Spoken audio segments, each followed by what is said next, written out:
This video is brought to you by Adam and Eve. Go to adamandeve.com and use the coupon code POLY to get 50% off one item and free shipping to the US and Canada.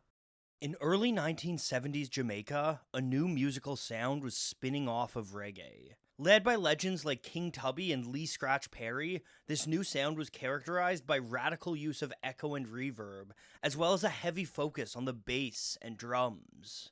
It was called dub, and Yale professor Michael Veal described it as the sound of a society tearing itself apart at the seams. He added that he considered dub's use of reverb as a sonic metaphor for the condition of diaspora.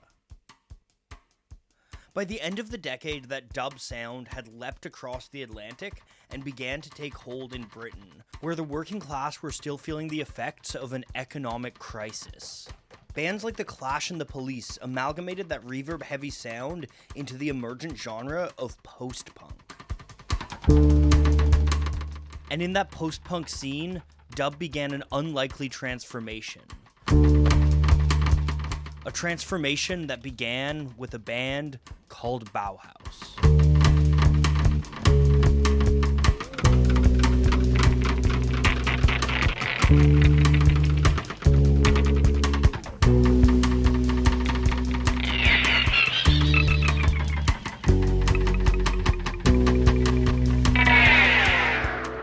Bauhaus's take on dub was the first song they ever recorded together, just 6 weeks after they formed. They recorded it in a single take as part of a 6-hour session on January 26, 1979. And almost all of the sound was recorded live rather than adding reverb in post. Daniel Ash told Uncut about making the song using David J's faulty HH echo unit. We hooked up the guitar and snare drum to this echo unit, and I was just sliding the HH amp thing to trigger all these echoes as the song went through. While dub was born from the warm sounds of Jamaican reggae, this take on echo had a different sound. It was open and cold, eerie and strange. It created a creepy sort of atmosphere, with guitar noises fluttering around like bats at dusk.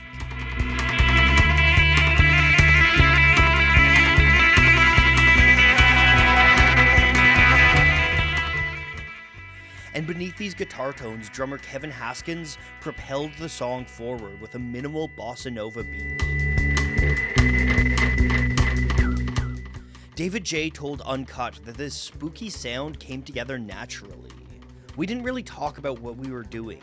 Daniel started scratching away on the guitar, Kevin started his rhythm, and there was this atmosphere building. I came in with those descending chords, and Peter was just prowling up and down slowly, like a big cat. The result is a building sort of tension, a pulse that grows in the listener's chest, a creeping dread that feels at home in a crumbling castle on a stormy mountain night. This sound paired perfectly with lyrics that David J had been developing, inspired by his recent binging of old vampire movies on TV. White on white, translucent black capes, back on the rack. Specifically, he pulled from 1931's Dracula, starring the immortal Bela Lugosi. Bela Lugosi's dead, the bats have left the bell tower, the victims have been bled, red velvet lines, the black box, Bela Lugosi's dead. David J explained his thoughts on his own iconic lyrics. It's so descriptive. It is about the vampire, it's also about the actor. Bela Lugosi's dead. It's about retiring from that part, but then he sort of plays with the idea. A vampire can never retire from being a vampire, because that's for eternity. I'm dead, I'm dead, I'm dead. The lyrics explore the dual existence of Bela Lugosi. He is an actor, but he's also the embodiment of Count Dracula.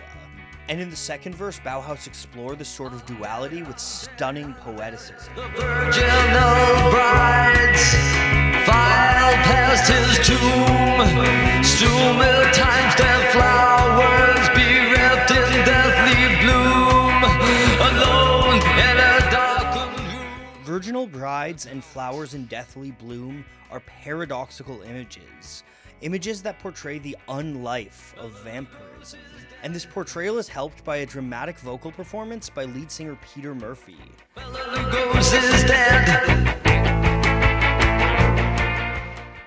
Murphy was actually nursing a cold at the time, which gave his voice a unique sort of tension.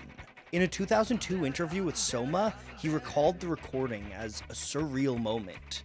I was completely in touch with myself in a way that I'd never been before. It was the stuff of dreams. It was magical. Murphy's magical vocals help to depict the sort of unlife that performers can gain through their art. In so many ways, Bela Lugosi lives on to this day through the tropes of vampire media that he helped to cement. Art is a potential road to immortality, and Bela Lugosi's dad helped deliver Bauhaus to a sort of immortality, albeit one that nobody in the band would have expected. Bauhaus named their band after a deeply influential school of art and design that sprung up in Weimar, Germany. The Bauhaus school used minimal design elements like rounded corners and plain geometric shapes in an attempt to create harmony between form and function. David J. said that the band named themselves after the school because of its stylistic implications and associations. And indeed, the music of Bela Lugosi's dad is sparse and minimal, but the lyrics of the song associated it with a very different artistic movement. Bram Stoker's original Dracula is one of the classics of Gothic fiction, a literary movement defined by stories that focused on terror and romance, and often featured dramatic set pieces like castles built in the Gothic architectural style.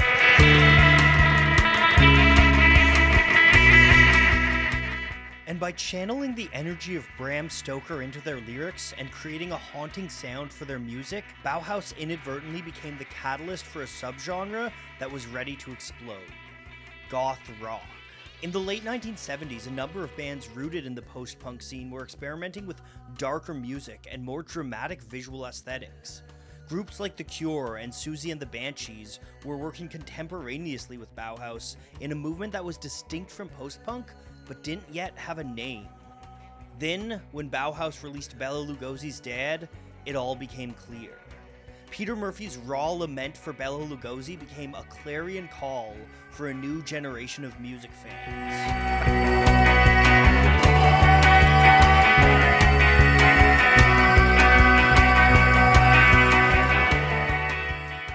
Bauhaus's retelling of Gothic horror seemed a thematic fit for these distinct visual aesthetics and melancholic, poetic lyrics, and a movement was born. In the years that followed, The Cure and Susie and the Banshees would become icons, and by 1982, the emergent Goths had their own home base, a club in London aptly named the Batcave.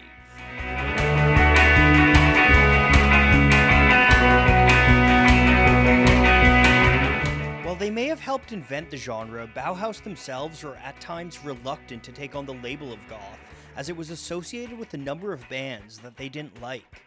But whether they liked it or not, Bauhaus were undoubtedly champions of a new and unique movement. And there are a few songs that came out of that movement that captured theatrical dread and romance, quite like Bela Lugosi's Dad.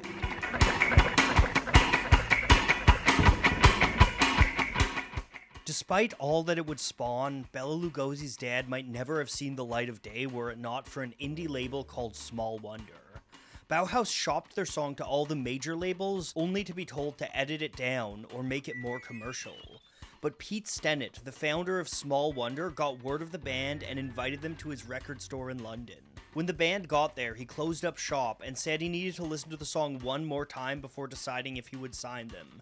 And with the band standing in the store, Stennett played the song in its entirety, deciding at the end that they were worth it. He printed 5,000 copies of the band's single on white vinyl, and it began its ascent.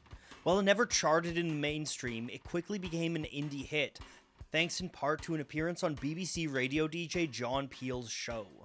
Murphy recalled that appearance to Uncut.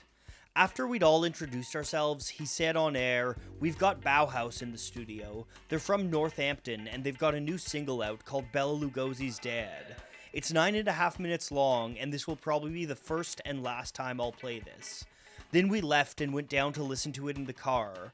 Apparently the BBC switchboard was jammed with listeners wanting him to play it again. From there, the legacy was cemented. And so, a post-punk band fronted by a singer with a cold tried their hand at Jamaican dub music and ended up inadvertently inventing goth rock and paving their own path to immortality along the way. I think that one of the reasons why Bauhaus's vampiric rock song took off like it did is because, let's face it, vampires are sexy. And the goth aesthetics that Bauhaus helped launch would quickly entwine themselves with the kink community. If saying those words piqued your interest, well, I've got good news for you. This video is sponsored by Adam and Eve. Adam and Eve is an adult store that's been in the business for half a century. And if you head over to adamandeve.com and enter the coupon code POLY, you can get 50% off one item and free shipping to the US and Canada. And honestly, even if you're not into kink, we here at Polyphonic are very sex positive, and I genuinely think everyone's bedroom could be improved with good sex toys and healthy communication. Everything Adam and Eve delivers comes in discreet packaging with 90-day no-hassle returns, and 20% of their profit goes to fight the spread of HIV around the world. So go out and treat yourself to something fun at Adam and Eve. Make sure you use the coupon code POLY to get 50% off one item, and thank you all so much for watching.